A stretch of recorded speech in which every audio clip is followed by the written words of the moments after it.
Aloha, merci de me retrouver dans cette nouvelle vidéo. Alors c'est une vidéo un petit peu spéciale dans le sens où c'est pas des unboxings, des crash tests, des revues make-up, etc. C'est une petite FAQ. Dans ma vidéo Mes projets 2021, je vous avais dit en commentaire de ne pas hésiter à m'écrire, à me poser des questions auxquelles je répondrai lors d'une FAQ. Et voilà où nous en sommes, c'est le moment. Donc je vais répondre aujourd'hui à un certain nombre de questions que vous vous posez et que vous m'avez posées. Donc c'est parti pour une petite FAQ.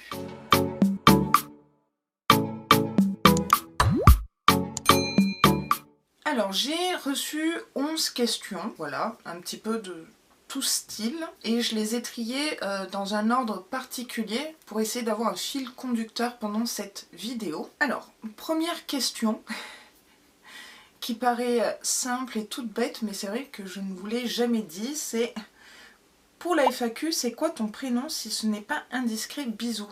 Je viens de me rendre compte qu'en fait, je ne vous ai jamais donné mon prénom. Donc, mon prénom, c'est Laura. Voilà, tout simplement, L-A-U-R-A, Laura. Donc deuxième question qui va du coup dans le même sens que la première, c'est pourquoi Alora Bora? Donc maintenant vous savez que je m'appelle Laura, du coup j'ai essayé de faire comme un jeu de mots en mélangeant Aloha et Laura, du coup ça donnait Alora et Bora pour Bora Bora. Donc le fil conducteur ce sont les îles, notamment les îles du Pacifique. Pourquoi? Parce que je suis originaire d'une île, d'une très grande île, voire deux îles du Pacifique, la Nouvelle-Zélande, voilà, de par mon papa. Du coup, dans la création YouTube, j'avais envie d'allier à la fois mon prénom, et pas, par exemple, je voulais pas faire Laura Makeup Tips, Laura Unboxing, Laura Box Beauté, ou je voulais trouver autre chose qui me reflète, donc les îles, mes origines. Alors, à savoir que bonjour en maori, donc le maori c'est la langue de Nouvelle-Zélande, avec l'anglais, c'est kia ora. Je n'arrivais pas à trouver un jeu de mots qui alliait Laura et kia ora, mais je l'ai trouvé avec Aloha. Puisque vu que mon métier c'est le tourisme, c'est un petit peu les îles, un petit peu le voyage, la détente, les cocotiers, tout ça. Voilà pourquoi Alora Bora. Alors troisième question. J'ai une question pour toi. Quel matériel utilises-tu pour filmer, monter tes vidéos, etc. Merci pour ta réponse. Le matériel que j'utilise, alors pour filmer là maintenant de suite, j'ai une ring light qui m'a coûté 60 ou 70 € sur Amazon. Donc la ring light c'est l'éclairage en cercle comme ça pour avoir une belle qualité d'image et de luminosité. Hein. J'ai rien d'autre, j'ai pas de lampe ou j'ai pas de... Voilà, c'est uniquement cette ring light qui vient sur un trépied sur lequel j'ai posé mon appareil photo. Alors l'appareil photo c'est un Canon EOS 500D. C'est un vieil appareil photo qui fait également vidéo. Il est pas tout récent. Je l'avais eu d'occasion. Je crois qu'il m'avait coûté 200 €. C'est quand même un certain coût. Il est super, sauf qu'en fait, il n'a pas de retour écran. Le retour écran, c'est-à-dire qu'il y a une espèce de caméra, si vous voulez, où on peut se voir. Et je ne me vois pas. Je ne sais pas où je suis, si je suis bien cadrée, si je suis floue. Et ça se peut-être que là, maintenant, à l'heure où je parle, je sois floue. Du coup, l'avantage, c'est que j'ai pas de tendance à me regarder le nombril à l'écran. Hein. Je vous regarde à vous qui me regardez. Le son est pas trop mal, même si j'aimerais bien investir dans un micro pour avoir un son un petit peu plus net. Mais au niveau investissement YouTube, je vais y aller mollo parce que ça me coûte, ça ne me rapporte absolument rien. Mais par contre, qu'est-ce que je dépense? Voilà, donc au niveau matériel pour filmer, voilà. Pour monter, j'utilise trois choses, on va dire. La première, c'est un ordinateur, c'est pas mon téléphone. Donc j'utilise un MacBook Air. Sur ce MacBook Air, je vais venir utiliser l'application ou le logiciel iMovie, qu'on a également sur iPhone, mais c'est propre à iOS, à Mac, Apple. Je me sers de iMovie essentiellement pour découper tous les donc et les louper. Donc j'élague énormément la vidéo. Donc je la coupe. Et quand je suis satisfaite de mon découpage, je vais exporter cette vidéo et pour pouvoir la travailler sur un autre logiciel qui est génial, qui s'appelle Filmora. Et moi j'ai la version 10. Alors qu'est-ce que Filmora me permet de faire? C'est tout ce qui est incrustation vidéo et les écrans verts. Donc les écrans verts, c'est quand je vous mets like, s'abonner et le Instagram par exemple, ou check it out pour les box beauté, pour les liens de parrainage. Donc ça ce sont des animations avec écran vert, c'est pas très facile à faire ni à trouver. Et ça me permet également de faire des incrustations vidéo, ce qu'on appelle des pipes. Non, je vois ce que vous voulez dire, mais c'est pas ça. Hein. On parle d'autre chose, on parle de picture in picture. Vous avez vraiment l'esprit mal placé. Hein. En fait, ce qui me permet de mettre une vidéo dans la vidéo, ça va être un traitement d'image lourd, où Filmora me permet de faire ce genre d'effet dans le montage. Je peux pas m'en passer, je pourrais pas me passer de Filmora, c'est très important. Les incrustations, étant donné que si je vous montre un produit, allez, je vous montre un stylo. Si je vous montre un stylo comme ça, c'est tout flou, parce que je sais pas où est l'autofocus. Donc je suis obligée de faire les incrustations à côté, ça me prend un temps fou, mais c'est pour vous faire plaisir. Bref, du coup, Filmora, iMovie, c'est la vie. Alors, quatrième question. Question FAQ pour toi, j'ai vu que tu avais un tatouage. Combien en as-tu par hasard? Gros bisous. Olé olé. Alors, combien de tatouages j'ai? J'en ai 5. Voilà, j'en ai 5. Je vous dirai pas les endroits, voilà, je suppose que celui-ci vous l'avez vu, et c'est le seul qui soit voyant comme ça. Celui que j'ai fait ici, j'avais 22 ans, je ne l'ai pas fait trop jeune. Tous les tatouages que j'ai fait, je les ai fait sur un coup de tête, parce que je suis un peu impulsive quand je dois faire des choses comme ça, mais pas dans le risque. Et je ne regrette absolument aucun de mes tatouages. Je les aime. Après, je pense que je vais m'arrêter à 5, parce que j'ai quand même des grosses pièces, hein. J'ai pas que des petits tatouages comme ça, et je pense que c'est suffisant. Le conseil que je pourrais vous donner concernant les tatouages, c'est de faire attention où vous les faites, par rapport au travail. C'est-à-dire que celui-là peut être handicapant quand je travaille, en manche courte, donc je mets un sparadrap, couleur peau, pour le cacher, où je vais mettre une grosse montre, parce que je suis dans l'industrie du tourisme et du service, et c'est pas vraiment très recommandé d'être tatoué. Si vous vous orientez vers des métiers de vente, service, aéroport ou autre, faites attention, parce que ça peut vous jouer des tours au niveau de l'embauche. Et petite parenthèse, en Nouvelle-Zélande, beaucoup de gens sont tatoués. Il y a une culture du tatouage maori, hein. Ce que vous appelez, et je dis vous, hein, parce que moi j'appelle pas ça comme ça, les tribales, donc les motifs hawaïens, polynésiens, maoris, ce sont des mokos qui racontent votre vie. Hein. C'est pas que des vagues et des... Il y a une histoire derrière les tatouages, et je vous le dis parce que j'en ai. Voilà, c'est pour ça que... Je me permets cette petite parenthèse que je vais vite fermer. Cinquième question. Ma question serait, as-tu des passions dans la vie? Si oui, lesquelles? Merci à toi. Non, merci à toi de me poser cette question déjà. Alors oui, j'ai pas mal de passions. Alors je suppose que vous allez vous attendre à ce que je vous dise que les box beauté, le make-up et tout ça, c'est ma passion. C'est un hobby, pas une passion. J'aime beaucoup ça. Mais ce qui m'anime, parce qu'une passion c'est vraiment ce qui m'enflamme, ce qui m'anime à l'intérieur, c'est la musique. Ça c'est la number one, puisque je joue de la guitare depuis l'âge de 14 ans. Je joue du ukulélé et depuis 2 ans je me suis mis à jouer de la basse. Je chante un petit peu comme ça, mais je ne suis pas Céline Dion, Shakira ou Ariana Grande.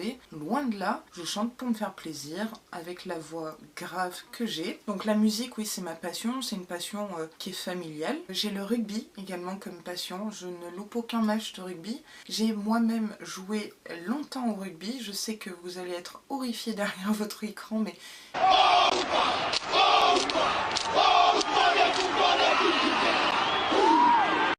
J'ai joué centre et j'ai joué ailière. Le rugby en Nouvelle-Zélande c'est sacré, hein, c'est comme une religion. Beaucoup de gens jouent au rugby, aiment le rugby, sont passionnés de rugby. Et j'ai adoré jouer au rugby. Ça me manque, mais ce qui me manque pas c'est de me retrouver avec quelques bleus par-ci par-là, non. Là, non. Donc le rugby, et puis je dirais aussi le surf. Donc j'ai commencé le surf tard, j'avais 18 ans, parce que j'ai habité longtemps à Biarritz, parce que je suis originaire du sud-ouest, et du coup, le longboard, donc c'est les grandes planches de surf. Et puis j'ai pas mal voyagé en fonction des spots de surf, donc je suis allée surfer à Bali. Donc on va enchaîner avec une autre question qui rejoint la précédente. Petite question pour la FAQ, j'ai découvert ta magnifique voix et ton talent de musicienne de ukulélé en regardant tes précédentes vidéos, des projets dans ce sens. Je sais qui c'est qui m'a écrit ce message et je la remercie du fond du cœur. Je la porte dans mon cœur, c'est Christelle. Donc Christelle, si tu passes par là, je t'embrasse très fort et je te remercie pour cette question et ce compliment. Parce que c'est vrai que ça change des compliments sur les make-up, les rouges à lèvres et les box beauté. Donc là... Pourquoi il dit ça? C'est parce que la première vidéo que j'ai postée sur ma chaîne, c'est un challenge ukulélé où je reprends 15 chansons, mais au ukulélé. Et à la base, ce ne sont pas des chansons qui sont faites pour le ukulélé. C'est un petit challenge. J'avais ma petite fleur hawaïenne et c'est une vidéo qui date d'il y a 2 ans. Donc elle n'est pas récente, mais j'avais envie d'ouvrir cette chaîne avec cette vidéo en chanson dans un très bon état d'esprit. Enfin, du moins, c'est ce que j'ai essayé de faire. Du coup, comme je vous ai expliqué, je joue de la guitare, du ukulélé et maintenant de la basse. Les projets dans ce sens dans la musique, j'en ai pas. J'ai une chaîne personnelle dans laquelle j'ai publié des vidéos de moi en concert, moi en train de jouer de la guitare, faire des reprises et tout ça. J'ai jamais poussé le truc. J'ai fait de nombreux concerts quand j'avais 20 ans. Ouais, ces 3 ans-là, j'ai fait beaucoup de concerts pour m'amuser. Je faisais des lives acoustiques dans des pubs anglais. Donc c'était ma guitare et ma voix et je reprenais Oasis, Red Hot Chili Peppers, Maroon 5, plein de morceaux. C'était bien cette époque-là. J'avais peur de rien. J'avais pas peur d'être sur scène. J'avais pas peur de chanter. J'avais pas peur de jouer. Je pense que maintenant, je serais morte de trouille. Et le dernier concert que j'ai fait, grand concert, enfin oui, le dernier concert mais il était grand, c'était à Caen et c'était le 21 juin 2011. Donc ça va faire 10 ans. 10 ans que je ne suis pas remontée sur scène. Par contre j'ai un SoundCloud, je sais même plus la dernière fois où j'ai posté un son, un enregistrement que j'ai fait. Mais si ça vous intéresse, je vous mets mon lien de SoundCloud. Donc c'est de la musique en streaming en barre d'infos. Ça vous permettra de découvrir une autre facette de moi, la musique et le chant. Pour répondre à ta question Christelle, non, je n'ai pas de projet niveau musique. Par contre, je vais peut-être collaborer avec des personnes juste pour leur prêter ma voix sur des morceaux à eux. Voilà, mais ça sera pas moi. Ça sera leur morceau. Moi, je leur donne ma voix si besoin. Et ça s'arrêtera là. Après, maintenant, si vous me dites tiens, tu pourrais nous faire la reprise de tel ou tel morceau sur ta chaîne, volontiers. Je pense pas que vous soyez sur ma chaîne pour la musique. Alors, on passe à des questions un petit peu plus personnelles, on va dire. Tu es mariée, des enfants, désolée si c'est trop indiscret.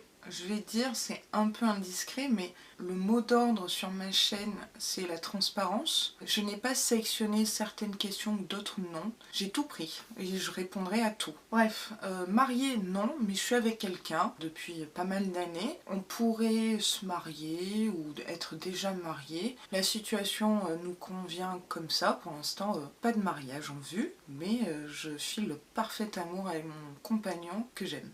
Voilà. Des enfants, alors non, c'est un peu un nom brutal ça. J'avais fait une vidéo story time sur les maladies que j'ai pu avoir ou que j'ai encore, hein. Mais du coup, quand j'avais 23 ans, ouais c'est ça, 23 ans, j'ai commencé à tomber malade au niveau de l'utérus, plus précisément de l'endomètre, et en fait j'avais un cancer de l'endomètre et donc j'ai subi une opération. Oui, l'utérus, et on a besoin d'un utérus pour mettre au monde des enfants. Du coup, non, je n'ai pas d'enfants et non, je n'aurai jamais d'enfants. Je pense aborder ce sujet-là sur ma chaîne dans quelques temps, le fait de ne pas avoir d'enfants, le fait de ne pas pouvoir avoir d'enfants et le regard des gens là-dessus, parce que c'est très intéressant. Je subis une pression sociale à 34 ans parce que je peux pas avoir d'enfants, je vous en parlerai et je pense que vous serez assez surpris. Mais en tout cas, ne soyez pas désolés ou quoi que ce soit, c'est comme ça. Voilà. Alors, une Prochaine question, à quand une vidéo avec monsieur? Jamais. Jamais vous verrez mon compagnon. C'est pas ce que je veux sur ma chaîne. Je vois pas pourquoi il viendrait faire une incrustation dans mes vidéos, que ce soit des questions FAQ couple, ou enfin je vois pas faire des unboxings avec moi. Je sais qu'il y a des personnes qui le font en couple et tout, c'est très bien, mais moi c'est pas notre truc. Moi je fais des box beauté et du maquillage, lui il adore jouer à Warzone Call of Duty. Voilà, chacun son truc et on va pas mélanger les deux. Cette question va rejoindre la prochaine, c'est le film. Si je voulais faire du buzz, bien sûr je ferai une vidéo avec mon conjoint qui me maquille, que je maquille, répond à des questions indiscrètes de couple et tout ça, pour faire le buzz. C'est pas notre truc, c'est pas le mien, c'est encore moins le sien. Sur ma chaîne, ce sera moi et Romain. Pourquoi je mets la prochaine question comme ça? Qu'est-ce qui te dérange le plus sur YouTube, le YouTube Game, ton rêve le plus fou? Donc on va se concentrer sur cette première question, le YouTube Game, ce qui me dérange, les bas-fonds de YouTube. Si, comme je vous ai dit, je voulais faire du buzz, je ferais une vidéo avec mon conjoint, on ferait quelque chose, voilà. Surtout le titre racoleur. Qu'est-ce qui me dérange dans le YouTube Game ou sur YouTube? C'est par exemple le putaclic. Ça s'appelle comme ça, hein. C'est pas moi qui l'ai inventé. C'est un titre racoleur qui n'a absolument rien à voir avec le contenu de la vidéo ou très peu. Et ça, jamais. Jamais. Je préfère avoir que 6 vues sur une vidéo que 20 000 vues pour un truc qui est faux, qui c'est du mensonge, c'est...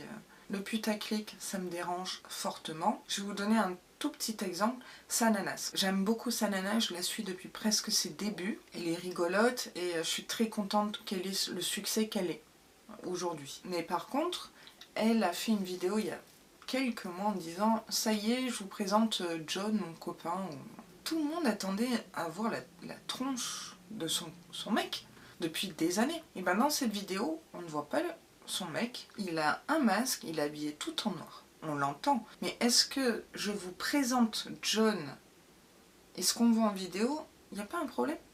Et c'est ça le putaclic. Donc ça me dérange. Qu'est-ce qui me dérange d'autre? Le plagiat, copier les concepts, les phrases ou les styles de montage. Mais tout pareil. J'ai vu des trucs. Alors moi, est-ce qu'on m'a copié? Je sais pas. Comme une copine youtubeuse m'a dit, on ne copie que les bons. Donc si on m'a copié, tant mieux, ça veut dire que je suis pas trop nulle. Mais par contre, moi, de mes yeux, j'ai vu deux personnes, une personne que je suis assidûment, faire son truc depuis des années, façon toujours pareille, et une qui arrive, une opportuniste, arriviste, les dents longues, qui pompe au mot près tout. Voilà. Donc le copiage me dérange, le plagiat. Les faux concours aussi sur YouTube. Alors vous savez que moi j'organise des concours. Si j'avais pu vous faire un témoignage aujourd'hui des personnes qui ont reçu mes colis, je l'aurais fait, qu'elles l'ont bien reçu, vous inquiétez pas. Moi j'ai gagné un concours le 29 novembre sur une chaîne. J'ai gagné un concours make-up avec des rouges à lèvres Becca, des palettes Morphe, un bronzer Tom Ford, enfin de la grosse marque que je peux pas m'acheter, ou enfin... Et j'étais très émue d'avoir gagné. J'avais jamais rien gagné de ma vie. Et bien, je n'ai jamais reçu ce colis et je ne recevrai sûrement jamais ce colis. La personne est aux abonnés absents. Pourtant, elle est très active sur son YouTube, mais ne répond pas à mes questions de « et mon colis ?» et mon lot et mon gain. Au début, c'était beaucoup de... Vous savez, comme un serpent. Maintenant, j'ai lâché l'affaire, je n'aurai jamais ce colis, ce gain que j'ai gagné. Je l'ai en travers. Je lui souhaite pas de mal, mais je lui souhaite pas de bien non plus. Je lui souhaite absolument rien. C'est une menteuse, arnaqueuse, voleuse. Ouf, il y en a des adjectifs, mais c'est comme ça, voilà. Ça arrive, et ben ça m'est arrivé. Donc les faux concours sur YouTube, Dieu sait qu'il y en a. Méfiez-vous. Donc voilà, en gros, voilà ce qui m'énerve sur YouTube. Après, la course aux abonnés, la course aux vues, la course aux likes, la course aux commentaires, chacun fait comme il veut. Voilà. Mais il y a des personnes qui vont se faire une espèce de guéguerre de visibilité, de référencement YouTube. Ok, c'est pas mon truc, c'est pas mon délire. Je crois que le YouTube Game, je pourrais en parler pendant des heures. Mais on va s'arrêter là.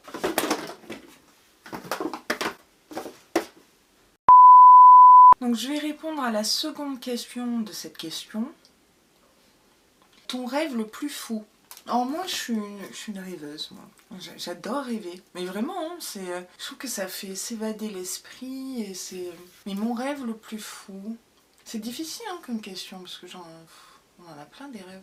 Je crois que mon rêve le plus fou, c'est d'être avec mon père et mon frère, tous les trois, et de partir dans les îles Samoa. Donc ce sont des îles dans le Pacifique. Je vous laisse Google là où c'est. Parce qu'en fait, c'est mes origines. Mais j'ai jamais été là-bas. Ma grand-mère paternelle, en fait, vient de là-bas. Elle est à 100% samoane. Elle n'est plus de ce monde, malheureusement. Et je sais que son rêve aurait été d'amener ses petits-enfants sur ces terres, sur ce sable. On a souvent parlé du sable là-bas. Et bien j'aimerais bien fouler ce sable un jour et du coup oui, le faire avec mon frère et mon père, tous les trois. Mon père lui il est à moitié samoan et du coup moi je suis un quart. Je veux le faire pour elle, je veux le faire pour moi, mais je veux lui dire j'y suis allée finalement dans ton beau pays. Voilà, donc ça serait mon rêve le plus fou.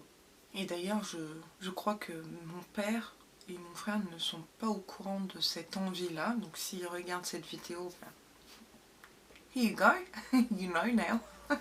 Avant-dernière question.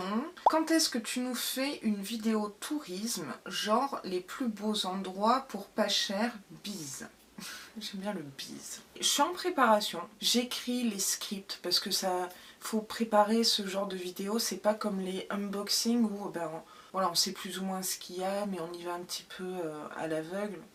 Là, on parle de mon expertise à moi. Je ne suis pas experte dans les unboxings, je suis experte dans mon domaine, dans mon métier, c'est le tourisme et plus précisément l'aérien. Donc, je travaille sur une série de vidéos dans le tourisme, notamment par exemple les astuces pour être surclassé, les arnaques à éviter sur internet, la différence entre un comparateur de vol et une agence de voyage en ligne, vous donner les points forts et les points faibles des agences de voyage classiques et les agences de voyage en ligne, puisque j'ai travaillé dans les deux secteurs on va dire, et puis dans tout ce qui est aérien, toutes les questions que vous pourriez vous poser au niveau des formalités, je sais pas, des services additionnels, des avions. Et tourisme, oui, les beaux endroits pour pas cher, oui, j'en ai quelques-uns en tête avec des bons plans voyage. J'y ai été, mais j'ai aussi vendu ces destinations-là. Toi qui m'as posé cette question, je vais te faire plaisir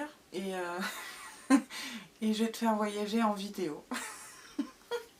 Voilà, et dernière question, je suis curieuse d'en savoir un peu plus sur ton métier, en quoi ça consiste plus précisément. Très belle soirée à toi aussi, si tu me regardes.